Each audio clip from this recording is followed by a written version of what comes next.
नेपाल में पिछले दिनों त्रिभुवन इंटरनेशनल एयरपोर्ट पर फ्लाइट क्रैश होने से बड़ा हादसा हो गया। उड़ान भरने के कुछ ही देर बाद एक विमान दुर्घटनाग्रस्त हो गया और उसमें आग लग गई। प्लेन में सवार एक बच्चे समेत तकरीबन 18 लोगों की मौत हो गई।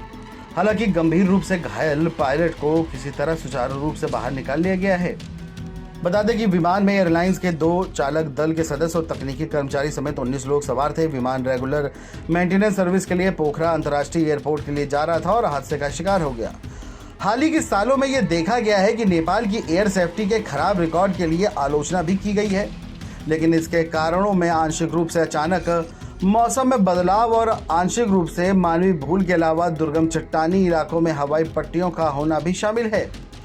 नेपाल के नागरिक उड्डयन निकाय के मुताबिक अगस्त 1955 में पहला हादसा दर्ज होने के बाद से देश के अंदर हवाई दुर्घटनाओं में 914 लोग मारे जा चुके हैं, यानी तकरीबन आंकड़ा जो है वो 1000 के आसपास है।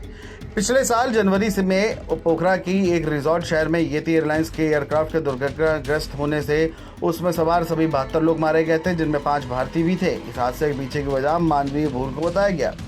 येती एयरलाइंस का 9N/ANC ATR-72 एयरक्राफ्ट 15 जनवरी 2023 को लैंडिंग के कुछ ही मिनट पहले पुराने एयरपोर्ट और नए एयरपोर्ट के बीच सेती नदी के बीच करीब हादसे का शिकार हो गया, जो नेपाली और आसमान में 104वां हादसा था और हताहतों में मामले में तीसरी सबसे बड़ी दुर्घटना थी। वहीं जुलाई और सितंबर 1992 में भी 2 हादसे हुए, जिनमें ज़्यादा लोग मारे गए। यह हादसे थाई एयरवेज और पाकिस्तान इंटरनेशनल एयरलाइंस के विमानों की थी। इनमें 113 और 167 लोग मारे गए थे। 29 मई 2022 को नेपाल के पर्वतीय मस्तंग जिले में तारा एयर का एक प्लेन हादसे का शिकार हो गया। प्लेन में सवार सभी 22 लोगों की मौत हो गई, जिनमें से एक भारतीय परिवार के 4 सदस्य भी शामिल थे। वहीं साल 2016 में उसी रास्ते पर उड़ान भरने वाले उसी एयरलाइंस के एक विमान ने उड़ान भरने के बाद दुर्घटनाग्रस्त हो जाने में उसमें सवार सभी 23 लोगों की मौत हो गई।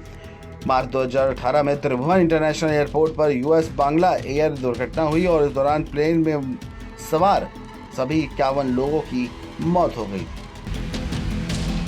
Video desk NBT online.